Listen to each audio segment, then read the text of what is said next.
નમસ્કાર, મંતવ્ય ન્યૂઝમાં આપનું સ્વાગત છે ને હું છું આપની સાથે હિરલ। કેરળના વાયનાડમાં જિલ્લામાં ભૂસ્ખલનથી ભારે તબાહી સર્જાઈ છે। ભૂસ્ખલનમાં અત્યાર સુધીમાં 334 લોકોના મોત થયા છે। રાહત અને બચાવ કાર્ય ચાલુ છે અને કાટમાળ નીચેથી લોકોને બહાર કાઢવામાં આવી રહ્યા છે। કેટલાક લોકો નસીબદાર રહ્યા છે કે તેમને બચાવ કર્મી દ્વારા જીવતા બહાર કાઢવામાં આવ્યા છે। વાયનાડમાં બચાવ કામગીરીનો ચોથો દિવસ છે। એનડીઆરએફ અને સેનાના જવાનો પણ લોકોને બચાવવામાં વ્યસ્ત છે। રેસ્ક્યુ ટીમ આધુનિક ટેકનિકલ સાધનો અને સ્લીપર ડોગ્સની મદદથી જીવતા લોકોને શોધી રહી છે। આ દરમિયાન મોટી સંખ્યામાં લોકોના મૃતદેહો પણ બહાર કાઢવામાં આવી રહ્યા છે। 210 લોકોના મૃતદેહ બહાર કાઢવામાં આવ્યા છે, જ્યારે 187 લોકોની સારવાર બાદ હોસ્પિટલમાંથી રજા આપવામાં આવી છે। જોકે ભૂસ્ખલન બાદ 300 જેટલા લોકો હજી પણ લાપતા છે।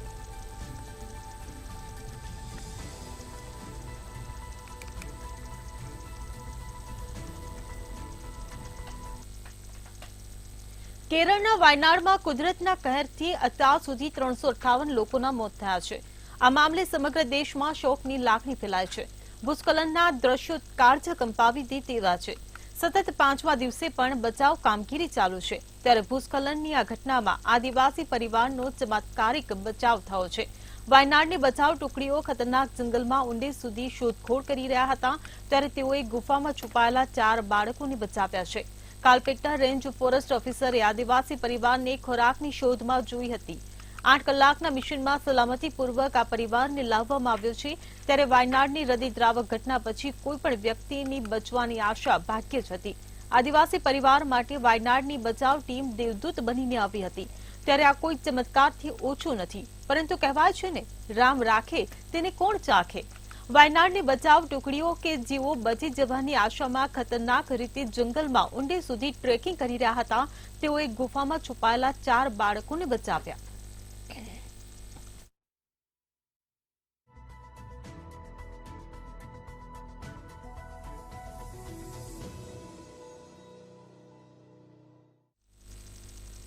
હિમાચલમાં ફરી એકવાર વાદળ ફાટ્યું છે। છેલ્લા 2 દિવસમાં 8 લોકોના મોત થયા છે અને 46 લોકો ગુમ છે। એનડીઆરએફ, એસડીઆરએફ, પોલીસ અને હોમગાર્ડના જવાનો તેમને શોધવા માટે સર્ચ ઓપરેશન ચલાવી રહ્યા છે। સર્ચ ઓપરેશનમાં ડ્રોનનો પણ ઉપયોગ કરવામાં આવી રહ્યો છે। લાહુલ સપાટીની પીનખીણમાં વાદળ ફાટવાને કારણે પૂર આવ્યું હતું, જેમાં એક મહિલા તણાઈ ગઈ હતી। પોલીસે આ મહિલાનો મૃતદેહ કબજે કર્યો છે। ભારતીય હવામાન વિભાગ દ્વારા આજે પણ હિમાચલમાં ભારે વરસાદને લઈ એલર્ટ જાહેર કરવામાં આવ્યું છે।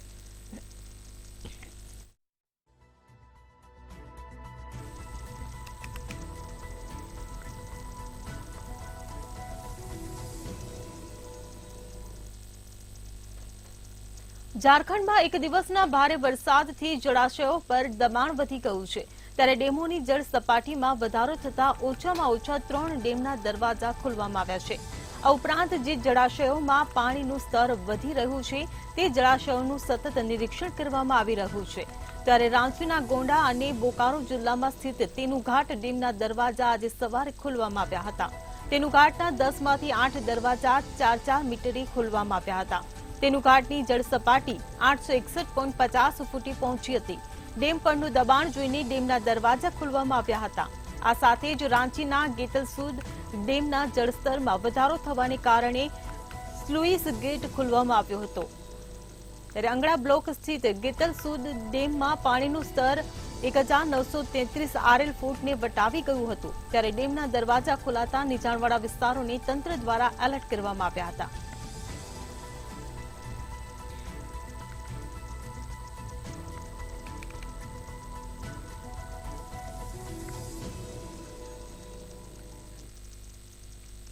કોલકાતામાં ભારે વરસાદથી જળબંબાકારની સ્થિતિ જોવા મળી છે।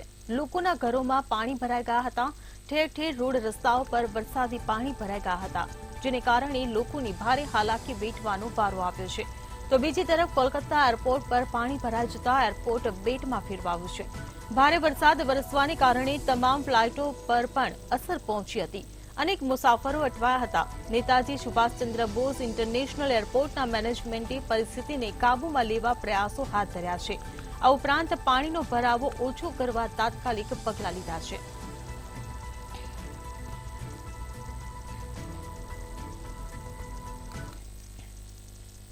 વરસાદ દિલ્હીથી લઈને પહાડી વિસ્તારો સુધી દેશમાં તબાહી મચાવી છે. ચોમાસું ફરી સક્રિય થવાને કારણે ઉત્તર ભારતમાં ભારે વરસાદ પડી રહ્યો છે. ઉત્તરાખંડથી લઈને હિમાચલ સુધીના અનેક જિલ્લાઓમાં વરસાદને કારણે ભૂસ્ખલન થયું, જેમાં અનેક પરિવારોએ જીવ ગુમાવ્યા છે. તે જ સમયે હવામાન વિભાગે આજે દિલ્હીમાં વરસાદની આગાહી કરી છે અને દિલ્હી, પંજાબ, હરિયાણા, ગુજરાત, છત્તીસગઢ, જમ્મુ કાશ્મીર, ઉત્તરાખંડ, હિમાચલ પ્રદેશમાં પણ વરસાદનું એલર્ટ જાહેર કર્યું છે. હિમાચલ પ્રદેશમાં હવામાન વિભાગે 3 અને 4 ઓગસ્ટ દરમિયાન ભારે વરસાદની ચેતવણી જારી કરી છે. હવામાન વિભાગે આગામી એક સપ્તાહમાં રાજસ્થાનમાં ભારે વરસાદની સંભાવના વ્યક્ત કરી છે. રાજસ્થાનના અનેક વિસ્તારોમાં 5 થી 7 દિવસ ચોમાસું સક્રિય રહેશે તેવી આગાહી કરી છે.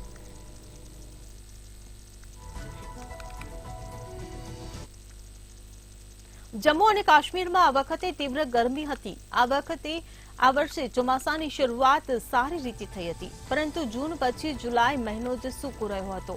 આ 2 મહિનામાં ખીણમાં સરેરાશના 60%થી ઓછો વરસાદ થયો છે. શ્રીનગરમાં જૂન અને જુલાઈ મહિનામાં સરેરાશ 120.5 મિલીમીટર વરસાદ પડે છે, પરંતુ આ વર્ષે માત્ર 37.7 મિલીમીટર વરસાદ થયો છે. જેલમમાં પાણીમાં 35%નો ઘટાડો થયો છે. આ દરમિયાન રાહતની વાત એ છે કે 10 ઓગસ્ટ સુધી રાજ્યમાં વાવાઝોડા સાથે વરસાદની આગાહી છે, જ્યારે શ્રીનગરમાં ગરમીએ 132 વર્ષનો રેકોર્ડ તોડ્યો છે. જિલ્લામાં મહત્તમ તાપમાન 36 ડિગ્રીને પાર કરી ગયું હતું.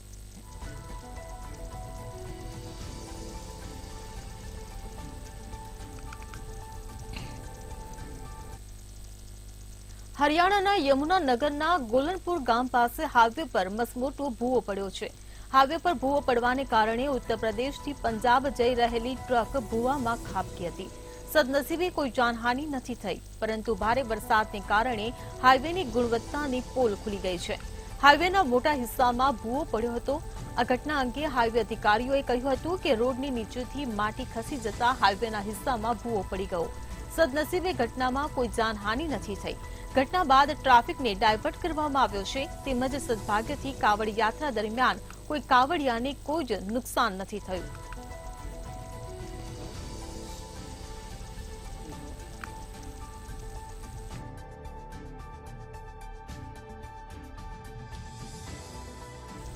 તો હાઈવે પર ગાબડા એ ભ્રષ્ટાચારનું પ્રમાણ છે. હાઈવે પર ભૂવામાં ટ્રક ઘૂસી છે. હરિયાણા હાઈવે પર મસમોટો ભૂવો પડ્યો ને આ ઘટના ઘટી. હરિયાણા યમુનાનગરના ગોલનપુર પાસે હાઈવેમાં મસમોટો ભૂવો પડ્યો હતો, ત્યારે હાઈવે પર ભૂવામાં ટ્રક ખાબકી ગઈ હતી.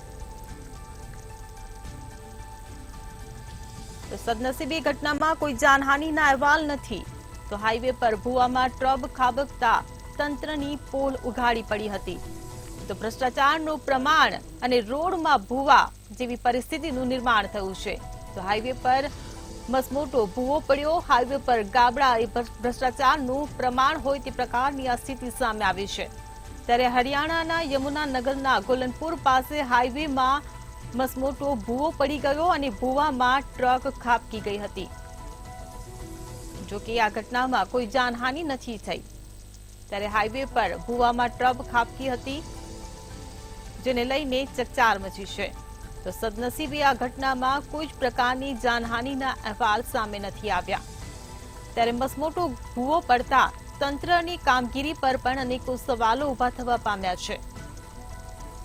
તો ભારે વરસાદને લઈને ઠેર ઠેર જગ્યાથી અવનવી અકસ્માતોની ઘટના સામે આવતી હોય છે, ભૂવા પડવાની ઘટનાઓ સામે આવતી હોય છે. ત્યારે હરિયાણાના યમુનાનગરના ગોલનપુર પાસે હાઈવેમાં ભૂવો પડવાની ઘટના સામે આવી.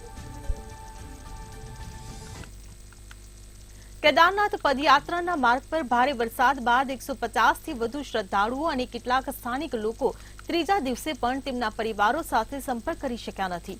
જો કે કેદારનાથમાં સંદેશા વ્યવહારની નિષ્ફળતાને કારણે મોબાઈલ સેવા બંધ રહી છે. મોટી સંખ્યામાં યાત્રાળુઓ જંગલોમાંથી થઈને ચોમાસી પહોંચી રહ્યા છે. આજે બચાવ કાર્ય પૂર્ણ થવાની આશા છે. ભારે વરસાદને કારણે 16 કિલોમીટર લાંબો કેદારનાથ ધામ પદયાત્રી માર્ગ 13 જગ્યાએ ખરાબ રીતે ક્ષતિગ્રસ્ત થયો છે, જેને કારણે રાહદારીઓના માર્ગ પરની અવરજવર સદંતર બંધ થઈ ગઈ છે. રાહદારી માર્ગ પરની અવરજવરને સરળ બનાવવામાં 1 સપ્તાહથી વધુ સમય લાગી શકે છે. રસ્તો ખુલ્લો કરવા માટે 50 થી 60 મજૂરોને તૈનાત કરવામાં આવ્યા છે.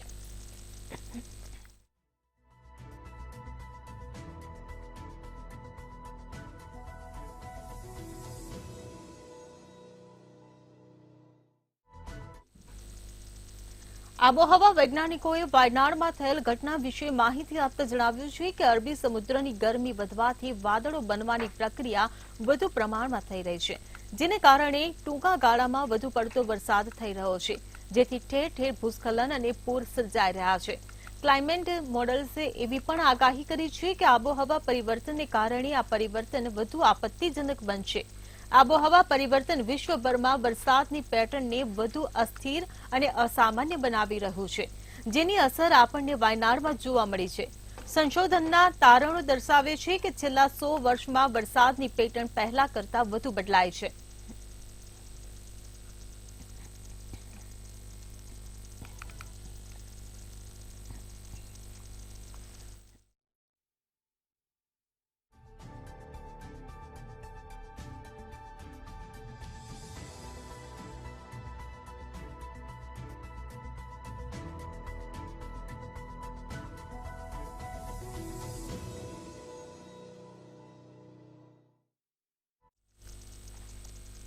લદ્દાખમાં પહાડી ઢોળાવ પર 3 માળની ઇમારત ધરાશાયી થઈ હતી. આ ઘટનામાં 12 લોકો ગંભીર રીતે ઘાયલ થયા છે. ઘાયલોને હોસ્પિટલમાં દાખલ કરવામાં આવ્યા છે. આ ઘટના બાદ વહીવટી તંત્રે જિલ્લાના સંવેદનશીલ વિસ્તારોમાં બાંધકામોની તપાસ કરવા માટે એક સમિતિ બનાવવાનો નિર્ણય કર્યો છે, તેમજ ઘટના અંગે મેજિસ્ટ્રેટ તપાસના આદેશ આપવામાં આવ્યા છે. બિલ્ડિંગ ધરાશાયી થયા બાદ આસપાસના મકાનોમાંથી લોકોને સલામત સ્થળે લઈ જવામાં આવ્યા હતા. ઘટના અંગે માહિતી મળતા જ બચાવ કાર્ય શરૂ કરવામાં આવ્યું હતું. આ ઓપરેશનમાં પોલીસ અને સેનાના જવાનો અને સ્થાનિક સ્વયંસેવકો પણ સામેલ હતા.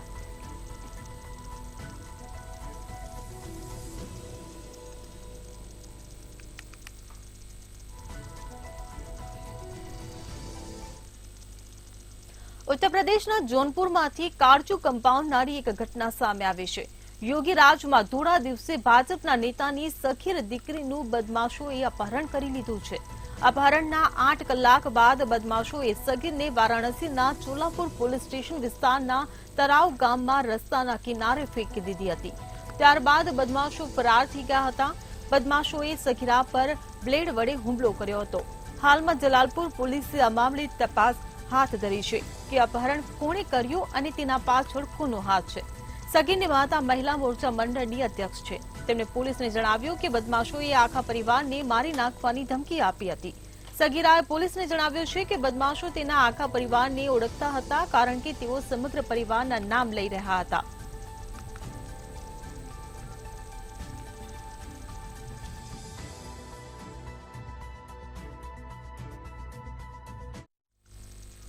શું તમારા બાળકને વધુ પડતો મોબાઈલ વાપરવાની આદત છે? તો ચેતી જજો, કારણ કે આ લત ક્યાંક જીવલેણ ન બની જાય. ઉત્તર પ્રદેશના ગાઝિયાબાદમાં માતા પિતા માટે એક લાલ બત્તી સમાન કિસ્સો સામે આવ્યો છે. ગાઝિયાબાદમાં 8મા ધોરણના વિદ્યાર્થીએ ગળે ફાંસો ખાઈને આત્મહત્યા કરી દેતા ચકચાર મચી ગઈ હતી. મેનપુરી ગામ બેલારના રહેવાસી રામપ્રસાદ યાદવ અને તેમની પત્ની તથા 15 વર્ષીય પુત્ર યશ સાથે રહેતા હતા. માતાએ પુત્ર યશને મોબાઈલ પર ગેમ રમવાની વાતને લઈને ઠપકો આપ્યો હતો. ઉપરાંત અભ્યાસ પર ધ્યાન આપવાની સલાહ આપી હતી, પરંતુ આ વાત યશને લાગી આવતા તેણે ગળે ફાંસો ખાઈ જીવન ટૂંકાવ્યું હતું. કામ પરથી પાછા ફર્યા તો યશના મૃતદેહને ફાંસી પર લટકેલો જોઈ માતા પિતાના પગ નીચેથી જમીન સરકી ગઈ હતી. પુત્રને નીચે ઉતારીને નજીકના હોસ્પિટલ લઈ જવાયો, જ્યાં ડોક્ટરોએ તેને મૃત જાહેર કરી દીધો.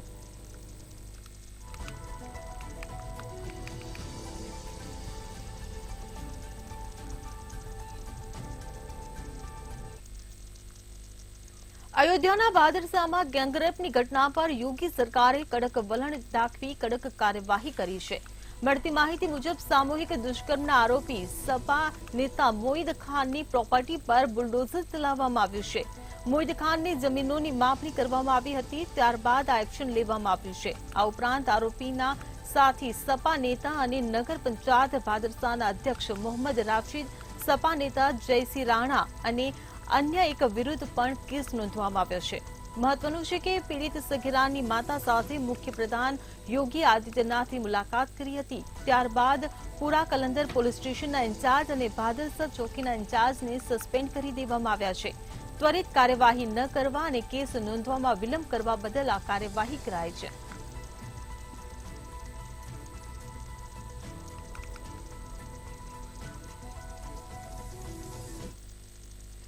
મણિપુરમાં ફરી એક વખત હિંસા ભડકી ઉઠી છે. શાંતિ સમજૂતી થયાના 24 કલાકમાં જ મણિપુરમાં હિંસા ભડકી ઉઠી છે. મણિપુરના જીરીબામમાં લાલપાણી ગામમાં કેટલાક બદમાશોએ ખાલી મકાનને આગ ચાંપી દીધી હતી. મણિપુરના જીરીબામમાં શાંતિ સમજૂતી કરવાના પ્રયાસો માટે મૈતેઈ અને હમાર સમુદાયો વચ્ચે શાંતિ સમજૂતી પર હસ્તાક્ષર થયાના એક દિવસ બાદ જ તણાવ પેદા કરનારી ઘટના સામે આવી છે. કેટલાક બદમાશોએ ગોળીબાર કર્યો હતો. અધિકારીઓએ જણાવ્યું કે મૈતેઈ સમુદાયના કેટલાક લોકોના ઘરો છે જ્યાં હિંસા ફાટી નીકળી હતી. ત્યારથી મોટાભાગના મકાનો ખાલી પડ્યા છે. બદમાશોએ વિસ્તારમાં સુરક્ષાકર્મીઓની ગેરહાજરીનો ફાયદો ઉઠાવીને આગચંપી શરૂ કરી દીધી હતી. ત્યારે બદમાશોની ઓળખ નથી થઈ શકી. મણિપુરના લાલપાણી ગામમાં બની આ ઘટના કેટલાક બદમાશોએ મકાનોને સળગાવ્યા.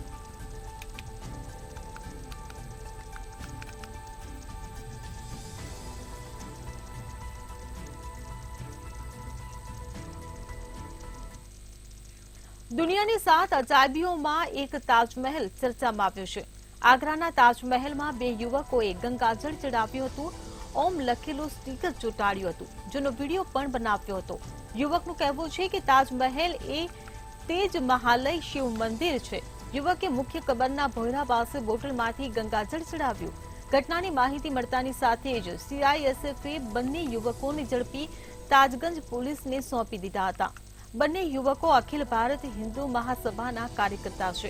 તેમની ઓળખ મથુરાના કામદાર ટ્રેડ યુનિયનના પ્રમુખ શ્યામ અને જિલ્લા કાર્યાલય મંત્રી વિનેશ કુંતલ તરીકે કરવામાં આવે છે. ડીસીપી આગ્રા સિટી સૂરજ રાયે કહ્યું કે ગંગાજળની ચડાવવાની હજુ પુષ્ટિ નથી થઈ. કેસની તપાસ ચાલી રહી છે.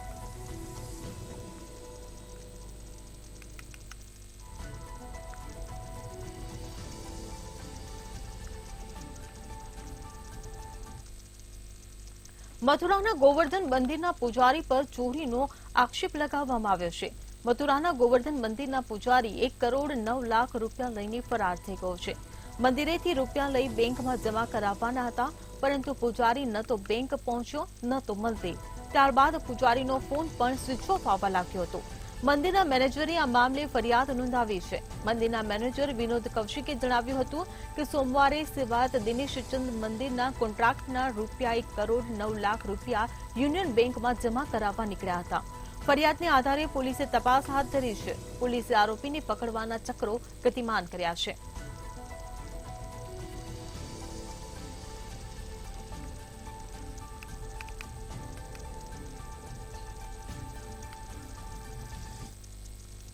મહારાષ્ટ્રના નાણાપ્રધાન અજીત પવારે રાજ્ય વિધાનસભામાં ચોમાસુ સત્રમાં મુખ્યમંત્રી મારી લાડકી બહેના યોજનાની જાહેરાત કરી હતી. હવે રાજ્ય સરકારે રક્ષાબંધન પર્વ પર મહિલાઓને મોટી ભેટ આપવાની તૈયારી કરી છે.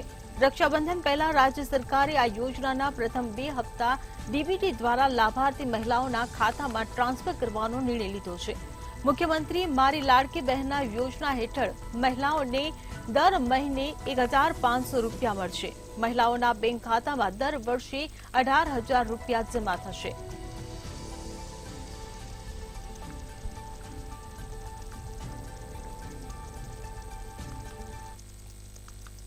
આમ આદમી પાર્ટીના સાંસદ રાઘવ ચડ્ડાએ નીટ યુજીસી પરીક્ષામાં થયેલી ગેરરીતિઓને લઈને રાજ્યસભામાં મોદી સરકાર પર આકરા પ્રહારો કર્યા હતા. તેમણે ભારતીય શિક્ષણ પ્રણાલીને લગતી સમસ્યાઓ પર પોતાના વિચારો વ્યક્ત કર્યા હતા અને કહ્યું હતું કે નીટના લાખો ઉમેદવારો અનિયમિતતાઓને કારણે નાખુશ છે. જો આવી ઘટનાઓ ચાલુ રહેશે તો અમે મુન્નાભાઈ MBBS જેવા ડોક્ટરોને જોશું. સરકારે નીટ પેપર લીકની તપાસ કરવી જોઈએ અને જવાબદારોની સજા કરવી જોઈએ. કથળતી શિક્ષણ પ્રણાલીની કટોકટી આપણા દેશને અસર કરી રહી છે. આ સિસ્ટમ એક સમયે આપણા દેશનું ગૌરવ હતું, પરંતુ આજે તે યુદ્ધનું મેદાન બની ગયું છે, જ્યાં આપણા બાળકો જ્ઞાન કે અધિકારો માટે લડે છે.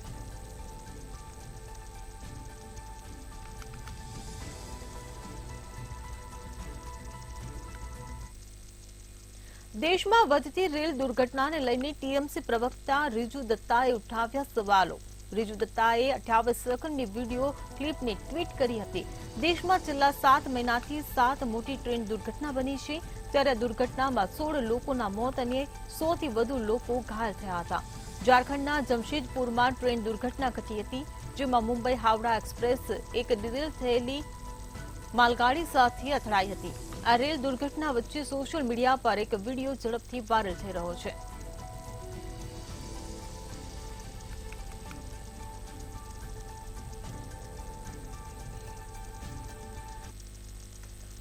મિઝોરમના મુખ્યમંત્રી લાલ દુહોમા મણિપુરમાં જાતીય સંકટને લઈ ચિંતિત છે.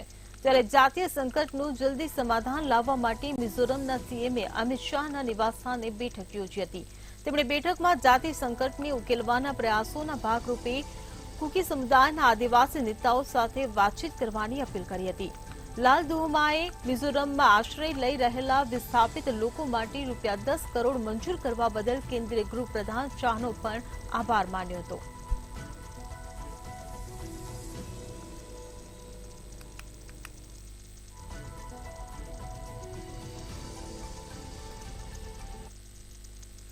કેન્દ્ર સરકારે મોડી રાત્રે બોર્ડર બીએસએફના ચીફ ડિરેક્ટર જનરલ અને ડેપ્યુટી સ્પેશિયલ ડિરેક્ટર જનરલને પદ પરથી હટાવ્યા છે. નીતિન અગ્રવાલ અને યોગેશ બહાદુર ખુરાનિયાને પદ પરથી હટાવી દીધા છે.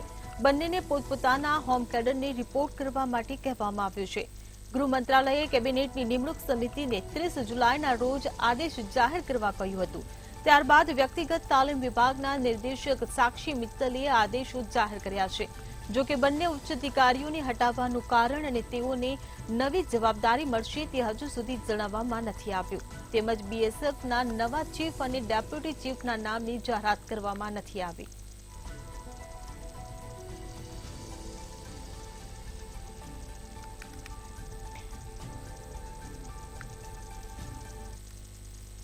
આરબીઆઈના રિપોર્ટ અનુસાર 25 કરોડ લોકોને કૃષિ ક્ષેત્રમાં રોજગારી મળી, જે છેલ્લા 17 વર્ષમાં સૌથી વધુ છે. પરંતુ બીજી તરફ પાક ઉત્પાદનમાં માત્ર 1.8%નો જ વધારો થયો છે. વર્ષ 2022-23માં કૃષિ ક્ષેત્ર સાથે સંકળાયેલા લોકોની સંખ્યા 25 કરોડને વટાવી ગઈ છે.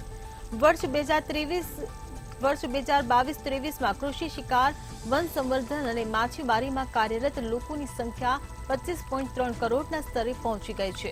આરબીઆઈના ડેટા અનુસાર છેલ્લા 17 વર્ષમાં આ સૌથી ઊંચું સ્તર છે. છેલ્લા 4 વર્ષમાં 5 કરોડ લોકોને કામ મળ્યું છે. 2022-23માં કૃષિ ક્ષેત્રમાં 48 લાખ નોકરીઓનું સર્જન થયું હતું, જે ઉત્પાદન અને વેપારમાં 44 લાખથી વધુ નોકરીઓ છે.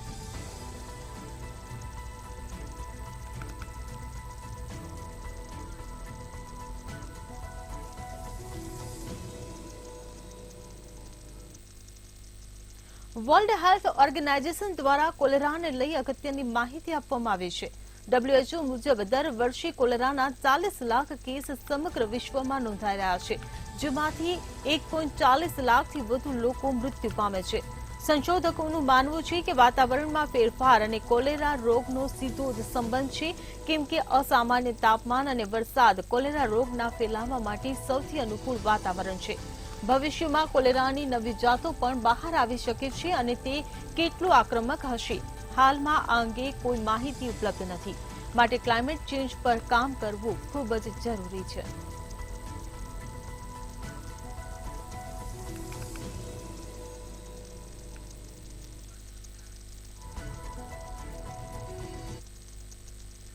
જમ્મુ કાશ્મીરમાં આતંકવાદી હુમલામાં લશ્કરી જવાનોના બલિદાનના મામલાઓમાં વધારો એ દેશ માટે ચિંતાનો વિષય બન્યો છે. તેથી જ જમ્મુ ડિવિઝનમાં નવેસરથી સુરક્ષા ઓડિટ કર્યા બાદ આતંકવાદના પડકારનો સામનો કરવા માટે નવી રણનીતિ અપનાવવામાં આવી રહી છે. જમ્મુમાં નાગરિકો અને સૈન્ય કર્મચારીઓને નિશાન બનાવવાની આતંકવાદી રણનીતિને નિષ્ફળ બનાવવા માટે એક નવું સુરક્ષા મેટ્રિક્સ તૈયાર કરવામાં આવ્યું છે. અંતર્ગત ઓચિંતો હુમલો કરવાની તૈયારી કરી રહેલા આતંકવાદીઓને 2 ડગલા આગળ રાખવામાં આવશે અને તેઓ ગુનો કરે તે પહેલા જ મારી નાખવામાં આવશે.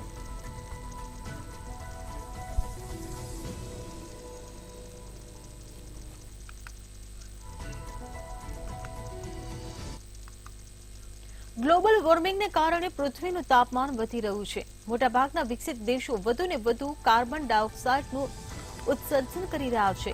આ દરમિયાન અમેરિકન સ્પેસ એજન્સી નાસાએ એક વિડીયો જાહેર કર્યો છે, જેમાં ભારત સહિત સમગ્ર વિશ્વમાં કાર્બન ડાયોક્સાઇડના વાદળો દેખાઈ રહ્યા છે.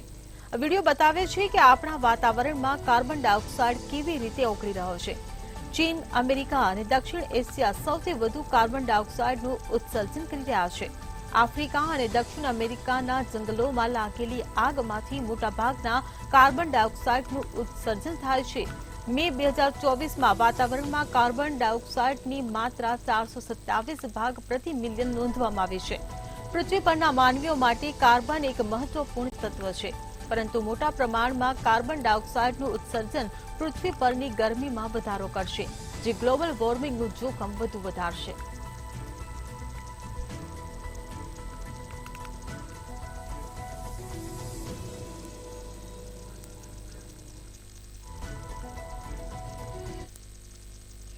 રશિયાના નિઝની તાકીલ શહેરમાં એક રહેણાંક મકાન ધરાશાયી થયું હતું.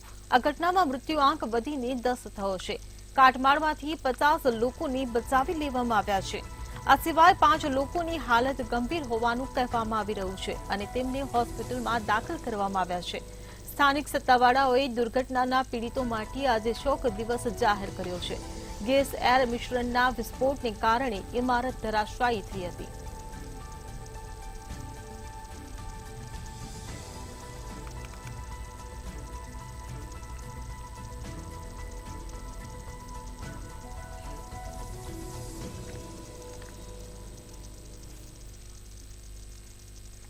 સમાચારોમાં હાલ બસ આટલું જ. વધુ સમાચાર માટે જોતા રહો મંતવ્ય ન્યૂઝ. નમસ્કાર.